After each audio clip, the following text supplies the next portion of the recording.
Hi, this is Dr. Kimberley Linert, author of Visualizing Happiness in Every Area of Your Life and host of this podcast, Incredible Life Creator. And today I have with me Matt Allen. Hey, Matt. Hi, how you doing, Kimberly? I am great. I am so excited to have you on and to share with people what you're doing. So before we do that, I'm going to read your bio. From Sure. an early age, Matt Allen battled personally with his own illness, difficulties in self belief and self love, a troubled childhood that gave way to doing some interesting jobs, learning some business and people skills, while struggling to balance an impossible health condition. Eventually, as his condition escalated, it developed and escalated to supposed irreversible health complications. After some self-pitying years of compliance with the system of not getting any better, Matt had an experience that challenged him to do something, to either lay down and just give up or fight for a better future. Years of conducting his own research and finding his own solutions on a number of fronts, Matt realized that not only can miracles happen, but when you believe, when you take action, you can make miracles happen. Matt realized that he could make bigger miracles happen. Not only can he, but everyone can.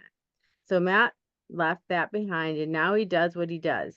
He is now the founder of Kudos Miracles, a solutions based approach to today's biggest problems for people the world over, with a true vision for a better future that aligns to natural human thought and desire for success based upon us all benefiting, rather than just the elite few who have benefited for so long at the cost of many. Kudos Miracles is not just one solution, it is many. It is a solution stack that is self-supporting and self-sustaining. So I know there's a lot to unpack there, Matt. So tell us your story, how this all started out. So stories usually begin at the beginning, and I guess we'll start there. We'll cut through some of it because you already covered some of it. For people who don't know me, I have a condition which is called brittle type 1 diabetes, which is a bit like normal type 1 diabetes, but it's more of a rare condition. In fact, it's quite misunderstood in many ways. Even now with doctors. It's only recently been accepted as a real thing. And it basically just means that I have type 1 diabetes, but even with a very expensive pump treatment that should really keep me very much under control, my blood sugar goes up and down constantly every single day, and to quite high numbers and quite low numbers, which basically causes some difficulties, some complications, ranging from being partially sighted. I used to have a condition called gastroparesis, which is basically my stomach doesn't work properly. So my food doesn't process through my system. And so that used to stay in my stomach, because my stomach couldn't process that through, which means that it would eventually become rotten and then I would need to vomit that up. And that got to a very serious situation where they basically wanted to tube feed me. Through to I used to go around in a wheelchair to some degree. I've found other ways to do that now without the wheelchair, and I very much live a full and interesting and exciting life. So that's bone pains that move around my body. And again, because of the type of diabetes that I have and the length of time that I've had that for, that has some strange outcomes like these bone pains. It's not a condition that generally doctors know even what to call. And certainly they've tried treating it or testing it to see if it's something, but they don't really know what that is. And it's not really possible to treat it with medication. I got this brittle type 1 diabetes when I was about 13. And life for me then very much changed into a very bad existence, because a lot of the time I was spending in and out of hospital, in and out of depression, with many difficulties that result from this type of diabetes that I have. So I basically grew older, as everybody does, and we progressed down our story from the beginning to the middle. The middle is basically I'd spent a long period of time doing some jobs from out of school to being a market analyst for a market research company in the West End of London, operations development management consultancy, working for some of the big what were tech companies in those days, which is mobile phone companies before smartphones and just at the dawn of smartphones as well. Through to eventually, just before I gave up work, some 15 years or so ago, I worked in advertising. And that really is the middle bit of our story. It's, well, my story, it's not your story, but my story, which is that I very much from an early age had realized that I had a purpose. I didn't really know what that purpose was, but for different reasons, because I was effectively supposed to have died so many times. I didn't, I'd come to some sort of vision in my brain that I had a purpose to fulfill.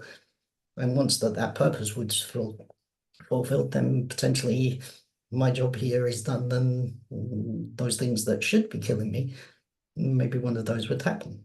Because in some ways I was still semi-depressed or not happy with life as it was.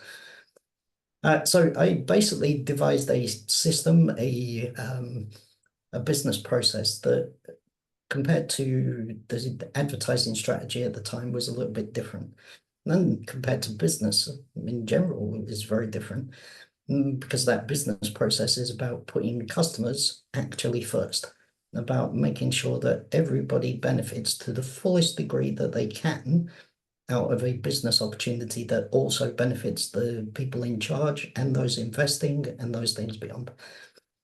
So I basically came up with a different advertising platform, one that would change the world of personal data by giving people control of their data so that then big tech that existed then were not in control of their data. And because people would then be able to use their data and decide who could see it, they were in control and therefore they would see the benefit from that. And they would obviously share that data with advertisers that they were interested in their product or interested in their brand or whatever that might be. And that exchange in a brokerage type effect, or cool kids call it a middleware platform, that would enable everybody to benefit. Customers benefit, they get control of their data, they get reward monetarily for their data, and the companies that are advertising to them get to advertise to real people, get real data, get real opportunities to sell their goods and services and learn how to sell those better. And then as an organization, we would basically invest some of that money into medical research, which would help potentially with my condition, but certainly with others that we even now know today are more than possible to cure, but they are not being cured. Through to as well giving money to good causes, possibly some big name charities, but not necessarily big brand name charities, and just good causes, things that make a difference for the people that are using the platform or even not using the platform, because it would be open for everybody to benefit. And that really is the difference in the whole approach of what I do, is to make sure that everybody benefits. Business is basically done so that then a number of people at the top can benefit most. In fact, most big businesses are legally obliged to make sure that that is very much the case. And in my view, that is fundamentally wrong. And secondly, it is the way that these big organizations will see their downfall. Because the very fact that they are only interested in the benefit of a few compared to the benefit of all, that doesn't work. And we can see that in the world today. In fact, I can see that in my city, because currently there is a lot of protests and riots in the UK.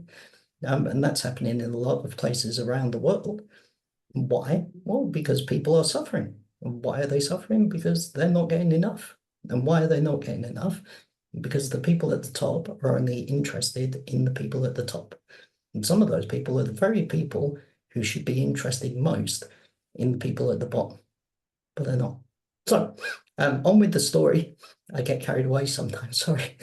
Mhm. On with the story. So I basically tried to do this, but I was unable to because I'd become significantly more ill with the stomach and the bone pains and the partial sightedness. And I spent quite a bit of time then uh, figuring out in my brain how to do this thing properly because it was like my crux. It was my thing that I used to get myself through every single day because some of those days were very much impossible to get through. It's not a very good existence. And then I had a very bad experience, which led to the partial sightedness truly, which you're familiar with because you operate, or well, operate is not the right phrase to use in that sense, but you've experienced the world of eye care. And if anybody wants to look that up, please don't look at the pictures too much, but that's called an iris bomb. That experience came about as a mishap in an operation. And I ended up on a hospital ward for 6 days, screaming and wanting to kill myself, because my eyeball was expanding within my eye socket. It's not a lot of fun. And basically, they couldn't give me any pain care because I was already addicted to fentanyl and morphine due to the difficulties with my bone pains. So the only real, I say real, but the only pain treatment that they could give me was to give me a rubber glove filled with cold water to put on the side of my head, which didn't really help and just infuriated me, really. However, once that I had actually gotten the treatment that I needed to be able to solve the pressure in my eye, I had a very reflective experience upon what happened to me, especially as it led to PTSD for a couple of years. And that experience was very much led me to think I have no other option. I either comply with just ending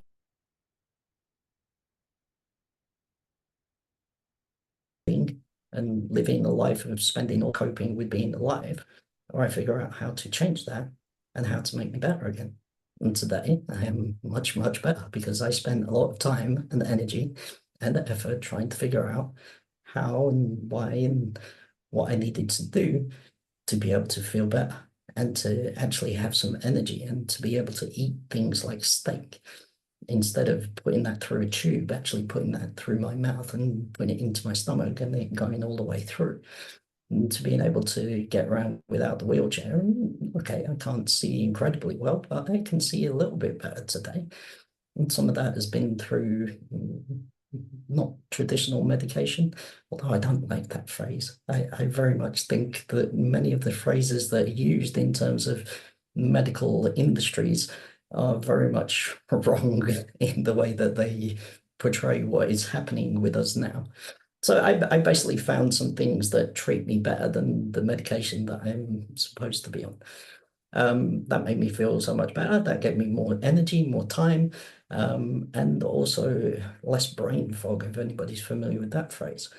And so I then went on not only just to fundamentally understand how to change advertising, digital advertising, but looking at various other markets, various other things that we use, that we experience, that we see as business, and how to change them based on the same principles so that then there is a better way to do business and a way for people to benefit beyond just getting some money back for their data or getting control of themselves online.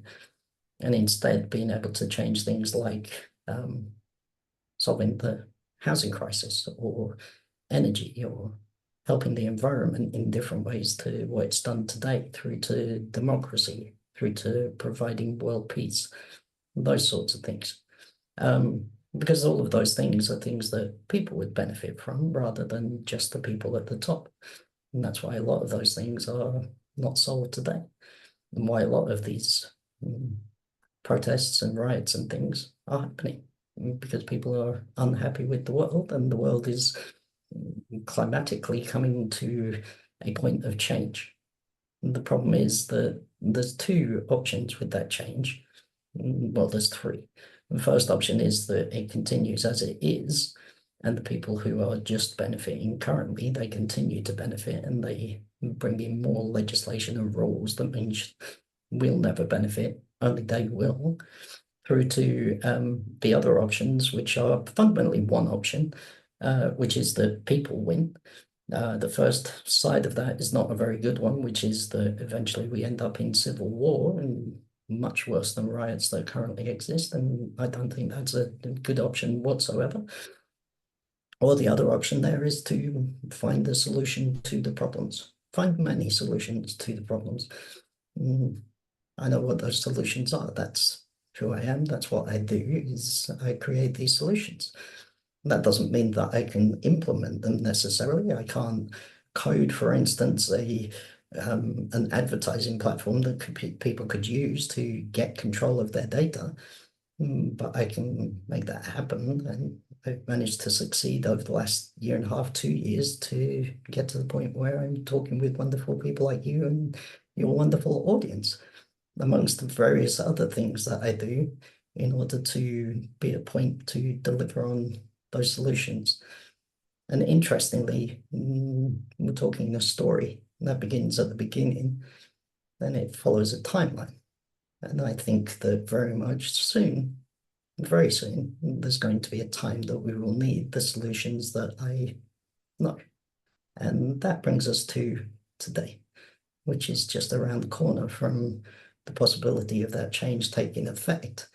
And that change being then a future which is either, if they get their way in option one, not very good, or if we get our way in terms of option three. Option two is a middle ground that nobody really wants.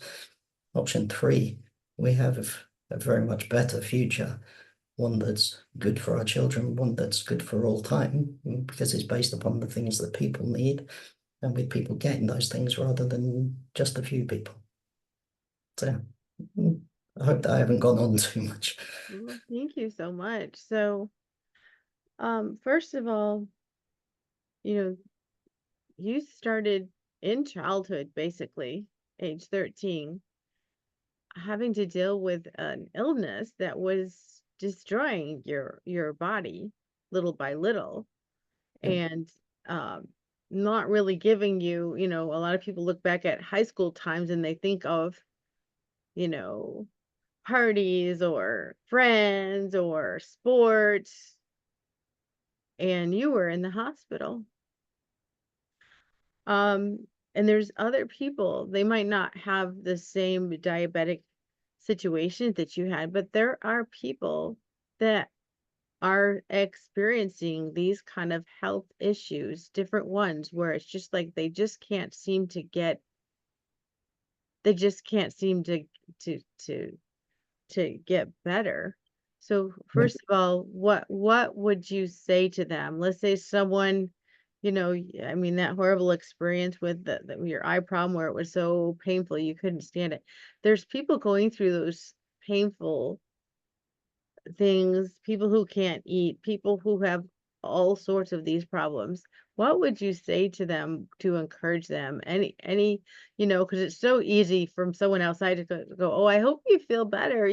We don't know what to say. So what do we say to someone, and what would be your advice to these people?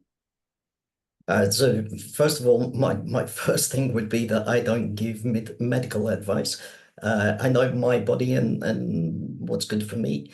I guess that is the advice that I would give, is to understand yourself more, and to understand that there is possibilities, even if in front of you there doesn't seem to be. That doesn't mean that there is not. We're all very familiar with the fact that medication, in many respects, and I'm talking from personal experience, um, really just clouds the issue. I went on holiday once, whilst I was not very well, to the Caribbean, and I'm clearly from the UK by my accent.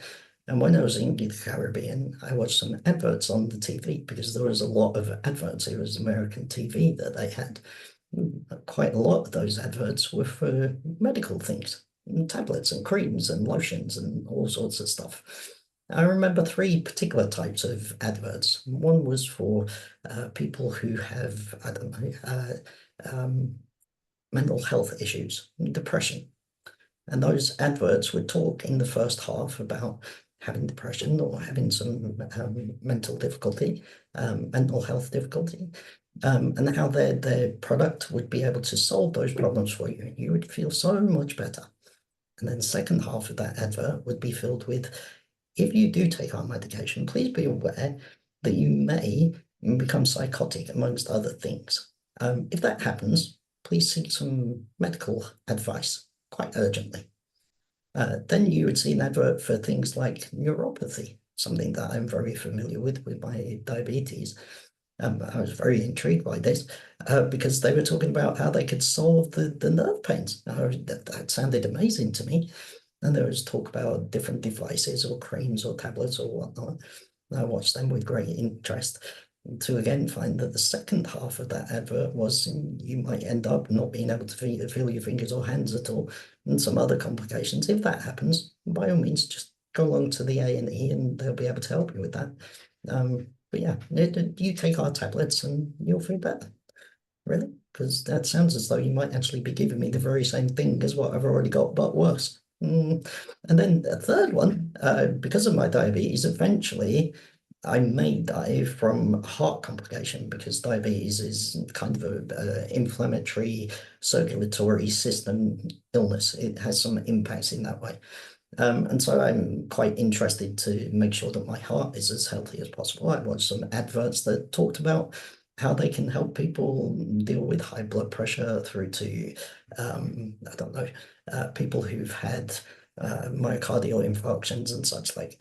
And then the second half of those adverts was very clearly, if you have a myocardial infarction after taking our medication, please do rush yourself to the emergency room or get somebody to phone them absolutely immediately because you will be in life peril because of taking our medication. Now, of course, that's not quite the way that they put that, but that's basically what the second half of that advert is. And so I had this knowledge in the back of my brain that there were other things potentially that could help me that were not going to hinder me. And everybody should think about what possibilities lie in front of us. One of the words that I very much feel associated to is miracles in many respects. One of those things is the tiniest of things, being able to get up in the morning or during the afternoon and be able to get out of bed. And just be able to stand up can be a miracle, like you say, for some people who have either what I have or their own thing that makes that almost impossible. And then being able to get up after that at some point to be able to walk towards the door and being able to open that door eventually.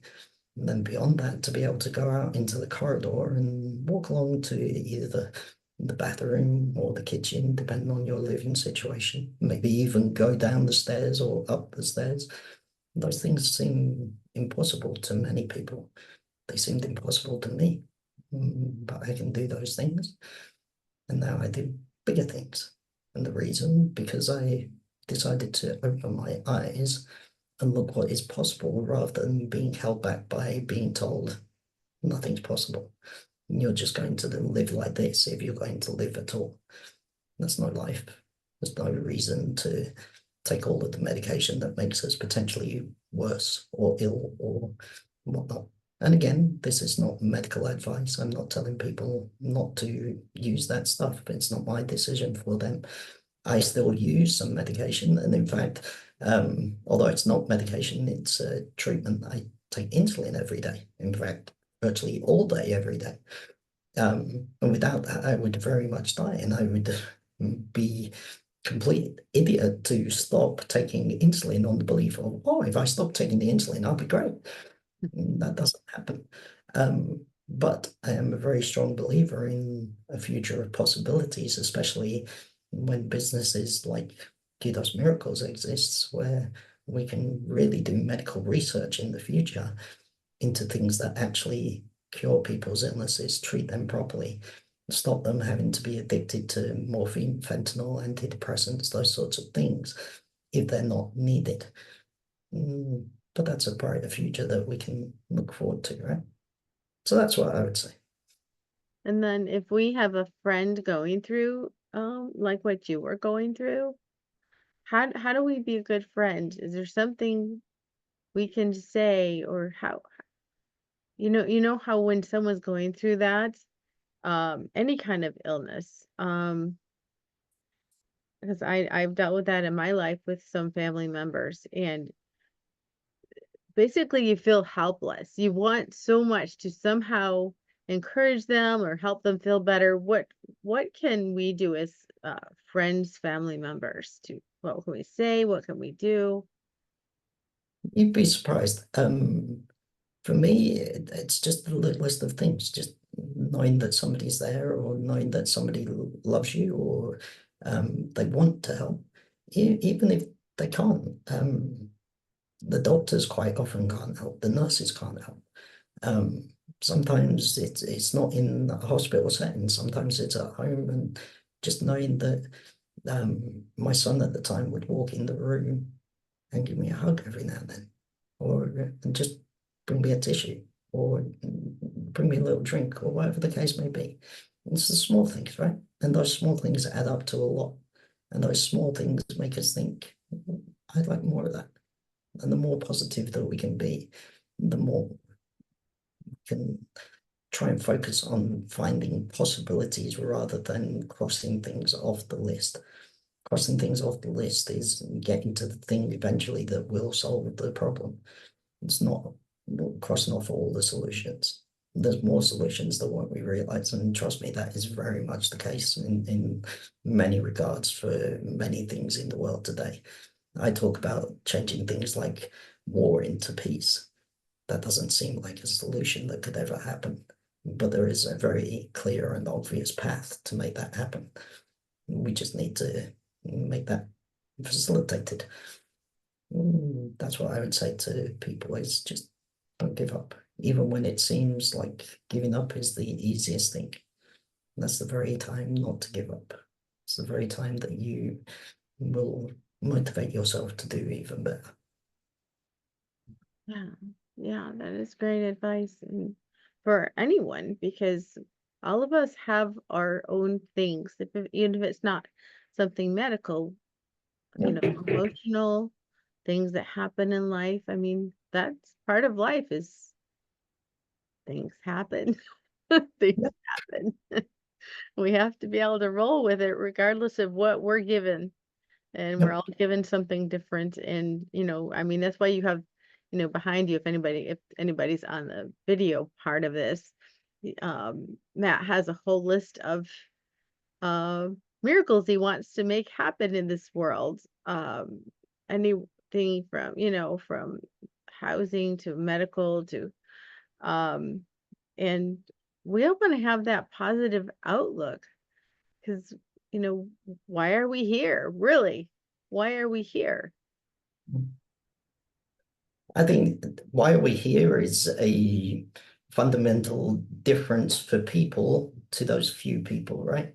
They see us as being here as a way for them to get better, for them to benefit, to be able to get more 21 bedroom houses or whatever it is that they're into, to be able to fund the going off to, I don't know, take over Mars, to make a new Earth colony, to become ruler of that or whatever it might be.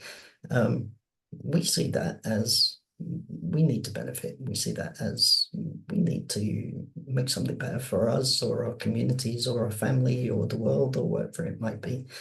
Um, that's the important thing is that it's a matter of perspective. We are people and they are the important people, or at least for now. Well, it is a matter of perspective, and that's even for each individual person, you know, how you're looking at things really puts you going in that direction. So if you are looking in the positive, like you said, even if you're sick and you're thinking, how can I get out of bed? How can I walk around? How can I do the next step? I remember hearing a story of a gentleman that he was in an airplane accident and he was in a coma, and when he came out of the coma, he was paralyzed, and every day he just kept thinking about his big toe. He said, if I can just move my big toe. And he just concentrated on his big toe for like weeks. But then one day his big toe moved and he Yep, eventually, slowly, but he eventually walked out of the hospital. yep. So, talking about miracles, we like in creating our own miracles, we have to put so much focus on the good, on what we want, on, how we can make things better for ourselves, for our families, for our community. And we And can if we concentrate and we focus on what we want. yeah, and don't get me wrong, like I'm not taking anything away from the fact that it is hard. It is like it is fundamentally hard to make those changes, right? And him sat there in his wheelchair, willing his big toe to move with every ounce of his being, trying to make that big toe work. And that takes real effort and real determination, right? I'm not saying that's easy, but it's realistically the only option. You can't give up. Like you must do more. And by understanding that, you realize that the energy comes from inside you. And to be able to do the things that you want to do, that energy comes from within. Energy doesn't come from sugar like they tell us and stuff like that. That's not energy. Energy is us. Energy is our ability to think bigger, to believe in things, and then to make action to make those things real, right? And we'll all fall down along the way. I'm sure that the chap with the big toe and the difficulty with the wheelchair fell over a few times or found it difficult. Maybe even stubbed his big toe, and maybe that made him realize in some good way that he could feel it a bit better. It's very painful, I know, but at the same time, sometimes pain is not the worst thing. So it's always worth thinking about what we are inside and who we are, and realizing that if we believe in us, we have the answer in ourselves. Mhm. Yeah, I love that. She said. So, I know this is near and dear to my heart that I feel like everyone should have, clean water, food to eat, and a clean, safe place to live. And it seems like that's still a very difficult thing, here in the United States, but everywhere in the Mm. world where there's people who don't even have a place to lay their head. So, just briefly, because you can get going there, but just briefly, what are, can you tell me what is some of your solutions for housing that you're thinking through? Sure.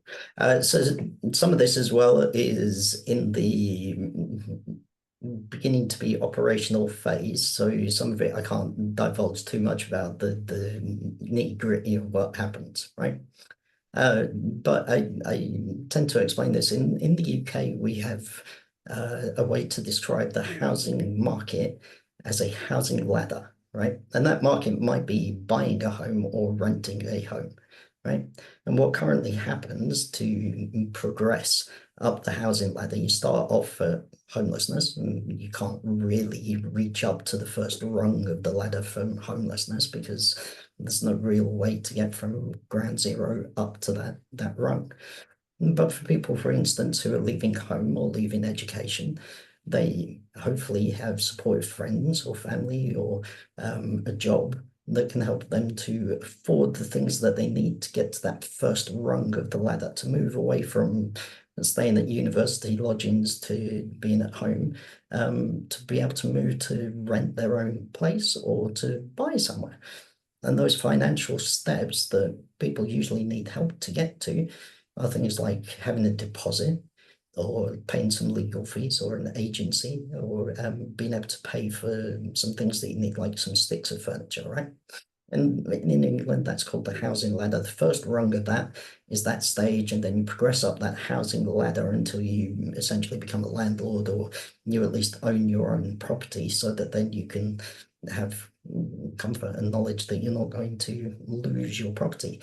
Although even still nowadays, that's becoming more and more possible as the price for things goes up and people can't afford to keep their house. Whether that's because they can't afford the rent or the mortgage, or they actually own the property, but they can't afford the other things because they've maybe retired or different situations. And so that becomes difficult. Or in the US, for example, they become ill and they have to do other things to be able to facilitate their need for the medicine. Those things add up to difficult, slippery ladder that people can fall off at any time. And that's why we see an increase in homelessness currently. And around the world, that's true for everywhere, that you need this stepping system to be able to progress into owning or renting a property. So what we essentially do, the way that we change that around is to move away from the housing ladder model into a housing escalator model, one where people can essentially get onto the bottom rung without reaching up. It's a ground floor level already, right? And I literally, when I was in the wheelchair, if I could fit my wheelchair onto an escalator, the steps are a little bit small for the full wheelchair, but you can roll yourself onto a escalator step, right? And Mhm. that is essentially what we do is we open that opportunity for people to be able to get in at ground floor level, so homeless people or those that are struggling financially, to be able to then get help, support in different ways, to be able to move up that housing escalator in different opportunities that represent them being able to find jobs that didn't exist before, into being able to then provide a credit history based on the fact that they are then using homes, so that then they can prove that they can do that, so that then when they come to have a mortgage and some help with their deposit, they can actually then afford to buy a home and move up that escalator. What's the best thing about escalators compared to a ladder? It's not just that you get help and support along the way, but as you get to the top of the ladder, you just stay at the top of the ladder.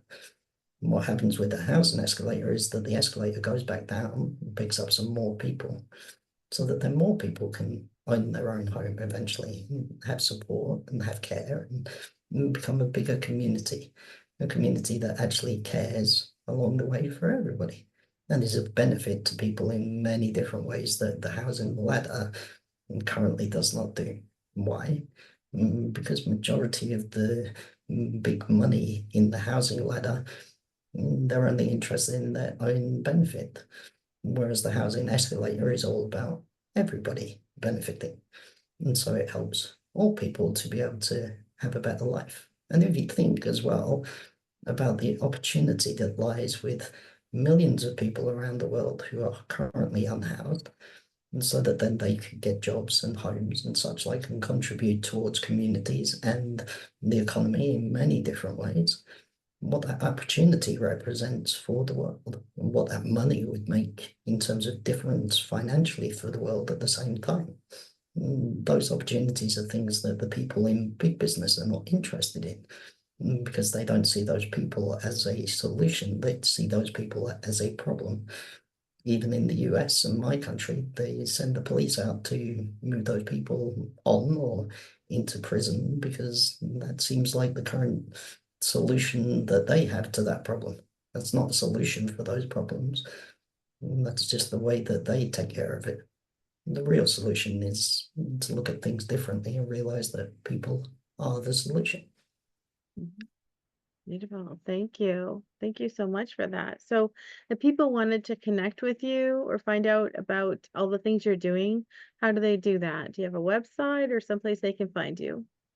Sure. So we have a website. It's very easy. www.kudosmiracles.com.